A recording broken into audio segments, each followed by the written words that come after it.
في البدء كان الكلمة والكلمة كان عند الله وكان الكلمة الله.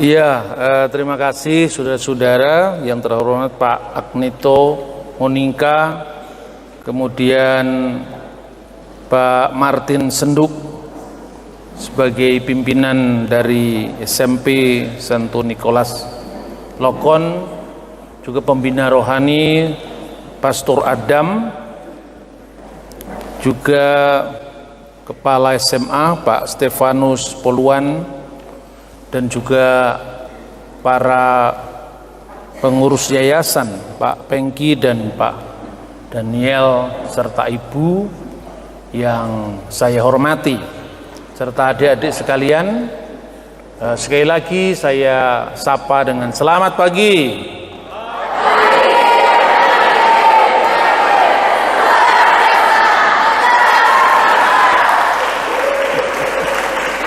Ya, ini bukan kali yang pertama saya menyampaikan kuliah umum.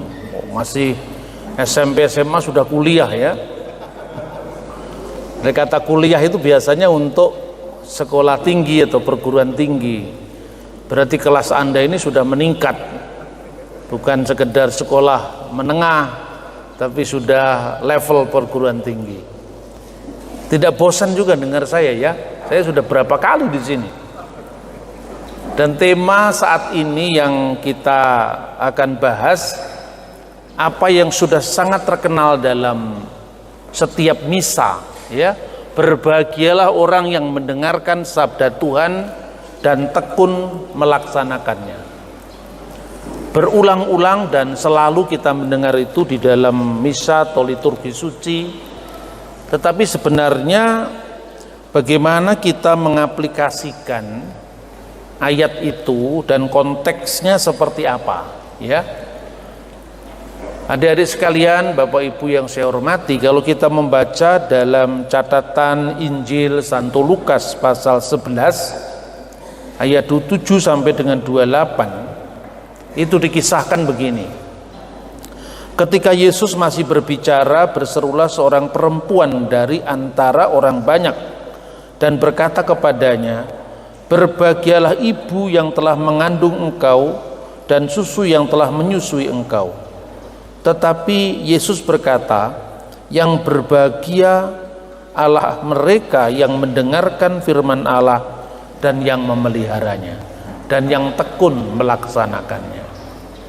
Jadi ada kebahagiaan yang melebihi sekedar kebahagiaan karena kita dilahirkan oleh siapa, kita disusui oleh ibu siapa, tapi ketaatan yang lebih tinggi daripada itu, kebahagiaan yang lebih tinggi daripada itu adalah apabila seorang mendengarkan firman Tuhan dan tekun melaksanakannya.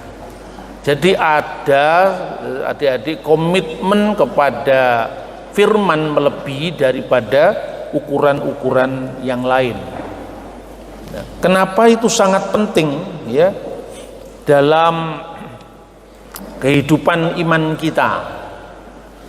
Saya akan mengajak untuk sekali lagi kita membaca teks dari surat Rasul Petrus atau Santo Petrus yang kedua. Jadi 2 Petrus pasal 1 ayat 4 sampai dengan ayat 8. Ini sebetulnya ada 8 jenjang untuk bagaimana seorang Kristiani itu meningkatkan kualitas rohaninya dalam kehidupan kita, termasuk di dalamnya adalah ketaatan tadi. Mari kita baca. Dengan jalan itu Ia telah menganugerahkan kepada kita janji-janji yang berharga, yang sangat besar, supaya olehnya kamu beroleh mengambil bagian dalam kodrat ilahi dan luput dari hawa nafsu duniawi yang membinasakan dunia.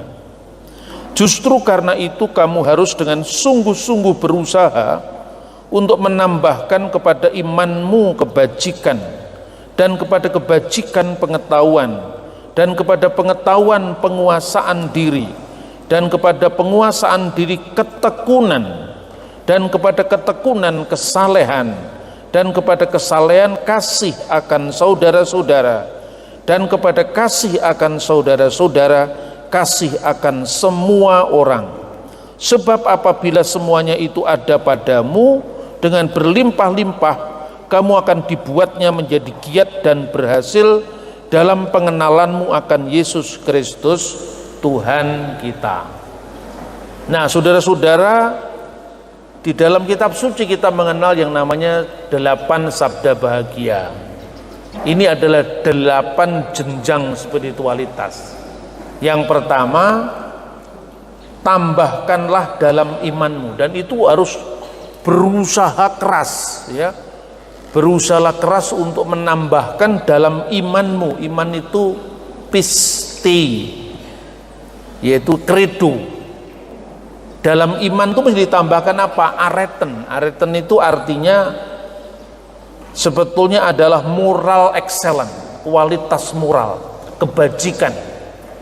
Jadi iman itu tanpa perbuatan baik itu adalah mati. Karena itu iman tidak boleh dipertentangkan dengan perbuatan. Dalam Alkitab tidak pernah iman dipertentangkan dengan perbuatan, itu tidak pernah.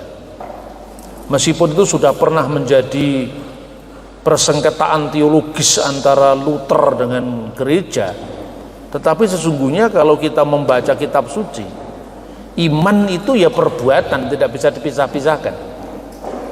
Satu contoh misalnya, bahasanya perjanjian lama itu apa, adik-adik? Ada yang tahu? Bahasa aslinya kitab suci kita perjanjian lama itu apa? Siapa yang tahu? Ibrani. Dalam bahasa Ibrani itu termasuk bahasa yang dikenal dengan bahasa rumpun semitis. Rumpun semitis itu berasal dari kata Sem, putranya Nuh. Jadi rumpun bahasa-bahasa Timur Tengah. Lah rumpun bahasa-bahasa Timur Tengah itu beda dengan rumpun bahasa Barat, seperti Yunani, Latin gitu ya. Bahasa Timur Tengah itu biasanya dibentuk ya dari satu akar kata yang dikenal dengan sores dalam bahasa Ibrani, atau di dalam bahasa Arab itu namanya jitir. Akar kata ini membentuk kalimat atau membentuk kata yang baru menjadi kata benda, kata sifat. Nah, satu contoh misalnya ketika Tuhan menuntun umat Israel, Tuhan mendeklarasikan dalam kitab suci, yaitu kitab Ulangan, kitab Keluaran pasal 20 ayat 1, Tuhan berfirman demikian, Anoki, akulah Adonai Eloheka asher hoshetika mi'aret Misrayim mibet avadim. Akulah Tuhan Allahmu yang membawa engkau keluar dari tanah Mesir, dari tempat perbudakan, dari rumah perbudakan. Nah, di sini ada kata-kata hoshetika, yang membawa engkau. Pertanyaannya, apakah Israel itu atau orang Israel itu seperti benda mati yang dipindah dari Tuhan dari Mesir ke tanah perjanjian? Tidak. Jalan sendiri, tapi diberi kemampuan oleh Tuhan. Jadi tidak ada sebuah prestasi dalam hidup itu yang dicapai dengan ungkang-ungkang kaki, tanpa perjuangan, tanpa jerih juang, itu tidak pernah ada. Karena itu hoshetika, membawa engkau, mengeluarkan engkau dari tanah Mesir, Tapi yang keluar, yang jalan ya Israel sendiri. Tapi Tuhan memberikan kemampuan. Makanya hubungannya antara Tuhan dan umatnya itu bukan antara subjek dan objek, tetapi antara subjek pertama yang membuka kemungkinan dan subjek kedua yang merealisasikan dengan kemampuannya atas pertolongan Tuhan untuk sampai di tanah perjanjian. Ada dinamika di situ. Kalau Anda melihat bagaimana perjalanan orang Israel dari tanah Mesir menuju ke tanah perjanjian. Nah, oleh karena itu di sini ditekankan, berusahalah dengan sekuat tenaga kita, sekuat hidup kita untuk menambahkan dalam imanmu adalah kebajikan, moral excellent, jadi moralitas yang baik. Tapi apa cukup dengan baik saja? Orang baik itu nggak cukup, karena apa? Perlu ditambahkan dalam kebajikan itu adalah gnosin. Gnosei itu artinya pengetahuan.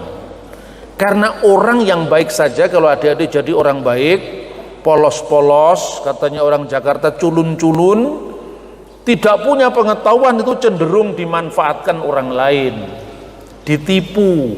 Bener nggak?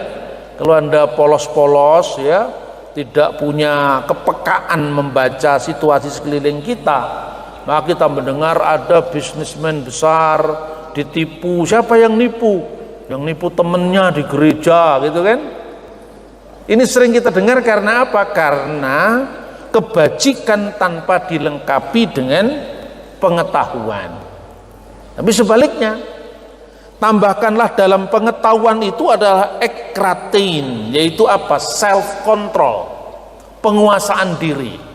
Sebab orang yang pintar, orang yang punya pengetahuan tinggi, cenderung tidak memerlukan yang lain. Betul apa tidak? Kalau kamu pintar, hati-hati ya, jangan memandang rendah temanmu yang kamu anggap tidak pintar. Karena itu kemudian dia tidak pintar mencari teman, tidak bisa kerja tim. Padahal di era sekarang ini, era yang kompetitif sekarang ini, orang tidak bisa kerja sendiri. Orang harus kerja dengan tim. Lah, membentuk tim itu butuh apa? Butuh penguasaan diri. Tidak menonjolkan diri, tidak sombong. Yang terjadi kan seperti itu. Orang pintar saja cenderung merendahkan orang lain. Orang cerdas punya pengetahuan tinggi cenderung tidak membutuhkan orang lain. Maka tingkat kecerdasan yang tertinggi itu adalah kecerdasan spiritual. Maka dikatakan turut mengambil bagian dalam kodrat ilahi. Itu artinya apa? Teias koinonoi puseos, mengambil kodrat ilahi. Bukan berarti kita jadi Allah, tidak. Kata teias itu artinya ilahi, artinya manusia itu diberikan bakat spiritual dari Tuhan. Bakat spiritual itu harus menuntun yang lain-lain, jadi rohnya yang tertinggi menuntun kepada jiwa raganya untuk mengarungi hidup dan kehidupan ini. Maka kecerdasan spiritual yang tertinggi. Yang kedua itu kecerdasan yang disebut kecerdasan intelektual. Dan yang ketiga itu kecerdasan emosional. Nah, yang pertama yang disebut dengan gnosin atau gnosei itu adalah kecerdasan intelektual. Orang yang pintar secara intelektual ternyata belum tentu berhasil dalam kehidupannya. Ada banyak contoh. Konglomerat orang-orang kaya itu orang yang tekun dan orang yang punya self control yang tinggi. Ada penelitian, dia punya nilai paling bagus ketika sekolah di SD, SMP, SMA, universitas, IP-nya bagus, tapi ternyata dia tidak berhasil. Ada temennya yang pas-pasan, ya bukan berarti kalian jadi pas-pasan, enggak ya, tapi kalau bisa ya bagus semua kan, tetapi self controlnya bagus, emosinya cerdas, ternyata berhasil. Karena apa? Karena dia pintar membina hubungan dengan yang lain.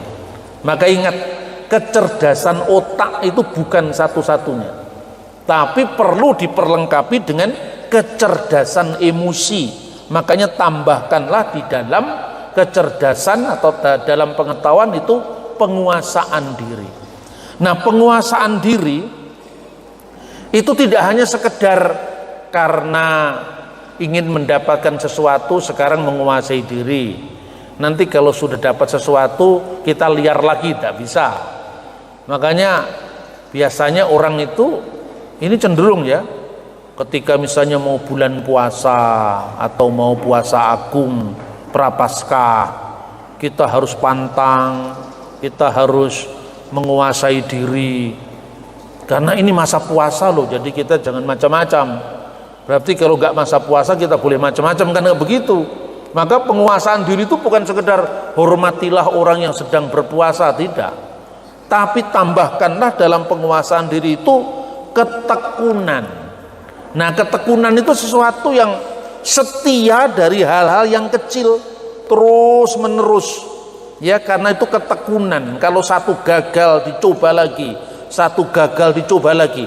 Ditambahkan di dalam self control atau di dalam penguasaan diri itu adalah hiponome atau ketekunan.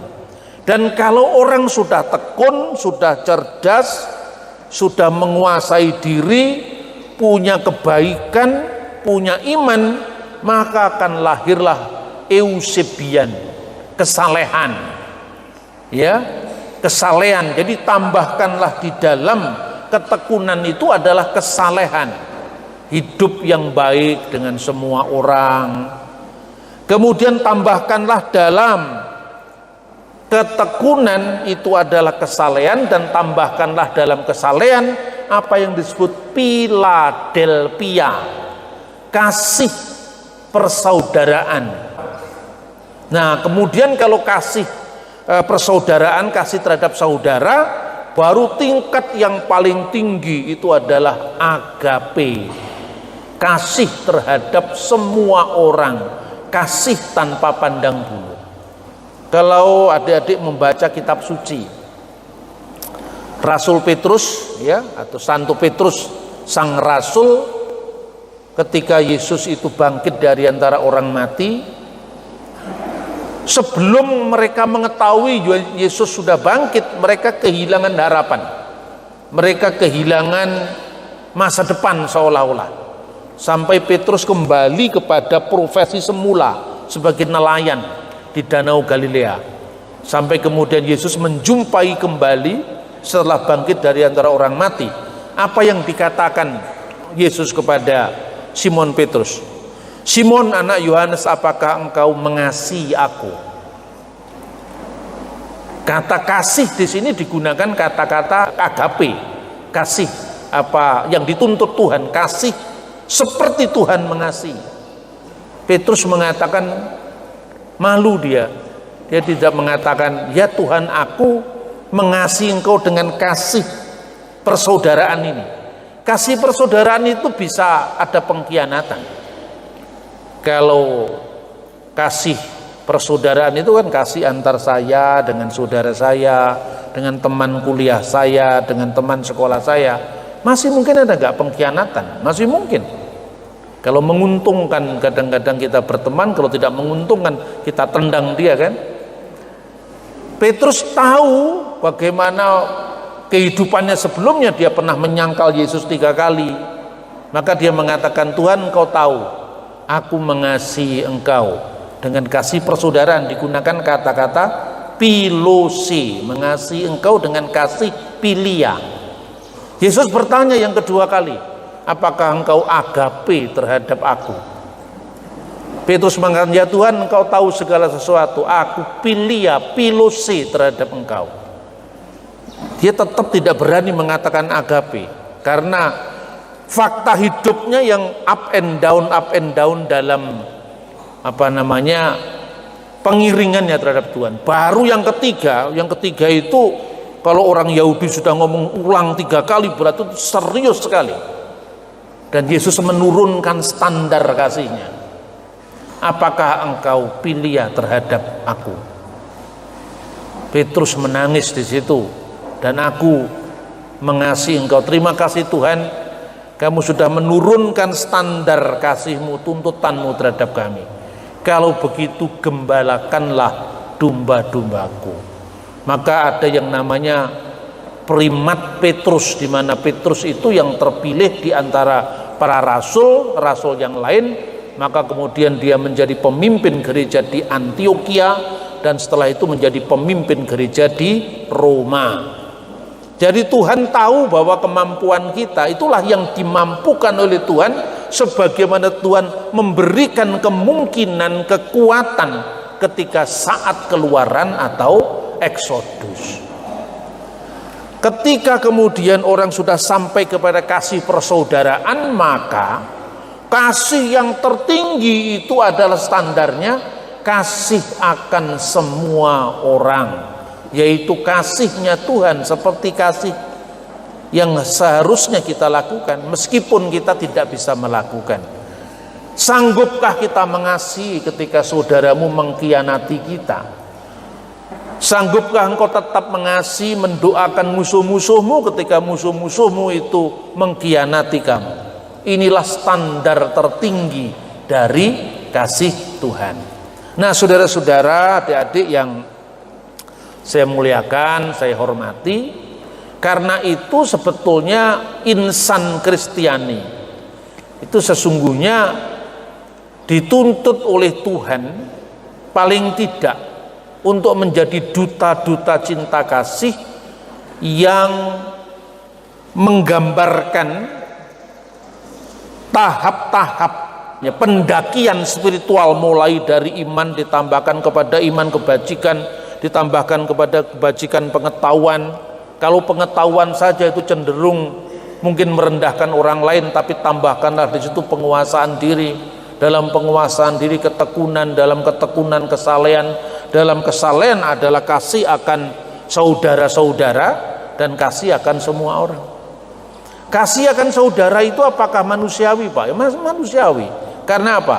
Anda ketemu sama sesama orang Minahasa, suka makan tinutuan, ya toh? Terus kira-kira Anda bandingkan ketemu dengan orang Jawa yang sukanya makan rawon setan. Ini namanya setan juga dipakai tanpa membayar hak cipta itu. Dan rawon setan. Kira-kira Anda lebih dekat mana dulu? Selera makannya dulu yang dekat. Jadi adik-adik, orang itu tidak ada yang sama sekali menjadi manusia universal, itu tidak mungkin. Selalu berakar pada partikularitas. Partikularitas itu warisan lokalitas kita. Anda lahir di Tomohon, besar di Tomohon, makanannya rage misalnya, gitu. Pasti Anda memiliki tingkat kesukaan lebih tinggi kepada rage ketimbang dengan sate kambing, gitu. Saya lahir di Jawa, tapi Jawanya itu Jawa pedalaman, bukan Jawa pesisir. Pasti saya lebih suka daging sapi, daging kambing ketimbang ikan. Kenapa? Karena ikannya di Pulau Jawa itu sudah polusi. Lain dengan ikan di sini, lebih segar-segar kan.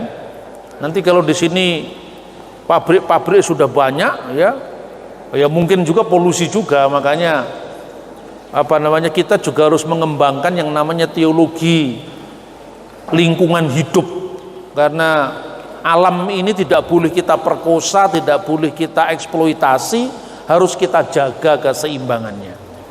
Nah, sekarang contoh itu tadi, tidak ada manusia universal yang tidak berakar pada lokalitas tertentu. Ini misalnya contoh ya, Anda kuliah di luar negeri, biasanya Anda makan tinutuan, biasanya Anda makan ragi, biasanya makan itu apa yang rica gitu ya, itu sangat pedas kan rica itu. Kemudian Anda pergi ke Eropa yang nggak ada pedas-pedas, Anda tuh Anda pergi ke Lebanon yang berbahasa Arab, Anda pergi ke Kairo yang berbahasa Arab, pasti perut dulu yang protes, itu pasti itu. Ini makanan nggak enak semua katanya. Padahal bagi orang Mesir, bagi orang Lebanon ya enak. Terus suatu saat Anda ketemu sama orang yang wajahnya mirip kita, wajah Asia. Ayo, apa yang terjadi? Anda pertama-tama mungkin bahasa Arab, mungkin bahasa Inggris. Begitu ketemu dengan orang wajahnya mirip dengan kita, Anda tanya dulu pakai bahasa Inggris, where you come from? Dia jawab Filipina misalnya. Wah, lumayan lah, sama-sama pemakan cabai, pemakan pedes kan. Begitu nanti Anda bertanya, kemudian yang dijawab itu, dari mana Anda? Dari Surabaya. Langsung bahasa Inggris itu pasti hilang. Bener gak? Surabaya Mas? Iya. Surabayanya mana katanya? Sama-sama suka makan lontong balap. Tapi begitu dia tanya, dari mana? Manado. Langsung keluar Anda pakai bahasa lokal sini. Ngana dari mana ini? Sudah berapa lama ngana di sini? Di mana tempat jual B2 di sini, kan gitu pasti itu. Benar nggak? Itulah lokalitas kita. Jadi manusia universal pun tidak ada. Selalu berakar pada lokalitas kita. Makanya mengasihi akan saudara-saudara masih boleh, tapi tidak boleh ya kemudian mengalahkan kasih kita kepada semua orang. Kalau kasih akan saudara-saudara seperti misalnya kita masih ya warisan lokalitas kita, itu tidak masalah. Makanya kasih itu jangan dibatasi dengan kasih saudara, tapi kasih akan semua orang. Nah, contoh lagi ya, kadang-kadang kita ini bergaul dengan seorang itu lihat karena warisan darahnya, ini kulitnya warna apa. Kalau matanya sipit kemudian kita anggap ini Cina lu katanya. Siapa yang bisa memilih kamu akan jadi orang Cina atau orang Jawa atau orang Minahasa? Tidak ada pilihan. Makanya kadang-kadang orang itu kalau dalam diskusi itu negur saya kan, Pak Bambang kadang-kadang kalau bicara kenapa kritis sekali terhadap pihak lain? Ya memang harus dikritisi. Hati-hati loh Pak, Anda minoritas katanya. Siapa bilang saya minoritas? Karena saya Kristen misalnya, atau karena orang yang lain itu Islam, saya nggak milih itu. Siapa bilang saya minoritas? Kan Anda Kristen. Enggak, saya Jawa kok, Jawa mayoritas. Loh, maksud saya bukan mayoritas suku, tapi agama. Kalau saya milih suku kenapa? Sebab warisan suku itu lebih asasi ketimbang warisan agama. Lah kok bisa Mas? Bisa lah. Kalau warisan agama Anda bisa pindah, dijamin oleh undang-undang kan. Tapi kalau Anda lahir dari suku Minahasa, orang Tomohon, Anda bisa nggak pindah jadi orang Ambon? Tidak, lebih asasi ketimbang agama berarti kan. Makanya syukurilah warisan kita dari Tuhan. Ingat ya, Anda tidak bisa pindah jadi orang Ambon atau orang Cina, sebaliknya orang Cina jadi orang Minahasa, nggak bisa. Tapi kalau Anda orang Konghucu bisa pindah jadi Buddha bisa pindah jadi Katolik. Artinya apa? Warisan agama itu lebih merupakan pilihan. Sementara warisan suku itu adalah warisan, bener-bener warisan, nggak bisa kita pindah. Nah, karena itu jangan memandang orang karena suku kita apa, karena agama kita apa. Kasihilah dengan kasih universal. Tapi kalau kasih akan saudara-saudara masih boleh Pak, masih. Makanya kita mengatakan dalam Yesus kita bersaudara, kan gitu kan. Tapi kita tidak pernah diajar di luar Yesus musuh kita semua, tidak ada. Mengasihi tidak berarti membenci, ya kan. Nah, ada seorang ibu ya, lahir di Surabaya, darahnya darah Belanda, orang Belanda ini. Kemudian pada saat Indonesia merdeka, lagi euporianya dengan apa yang namanya nasionalisme Indonesia, kebijakan pemerintah Indonesia waktu itu, orang-orang Belanda sekalipun dia lahir di Indonesia dipulangkan paksa ke negeri Belanda. Lah orang ini memang dia jadi orang Belanda kan nggak bisa memilih untuk jadi orang Surabaya. Tapi karena setiap hari lingkungan mainnya itu orang Surabaya, biasa makan rujak, sate babi, serundeng, sambal pedas. Begitu dia dikirim ke Belanda, asing bagi dia, dia tidak bisa makan burger. Di Nederland terlalu dingin, lalu dia nyipta lagu. Lagu ini terkenal sekali. Berikan aku nasi goreng sajalah, tidak usah burger. Give my nasi goreng. Lagu ini terkenal kan? Pernah dengar itu?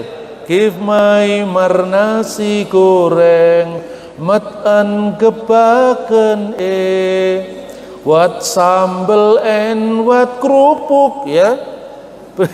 Biasa sambel, biasa kerupuk, ya. And a good glass beer RB, give my nasi goreng. Dia tetap saja perutnya perut Surabaya, sate babi, serundeng, tahu lontong, tahu petis. Perut nggak bisa dibohongi. Jadi kalau perutmu masih minta kepada rage, tidak ada salah, tidak ada dosa. Tapi jangan banyak-banyak, nanti kolesterol. Itulah dinamakan pengendalian diri atau self control tadi.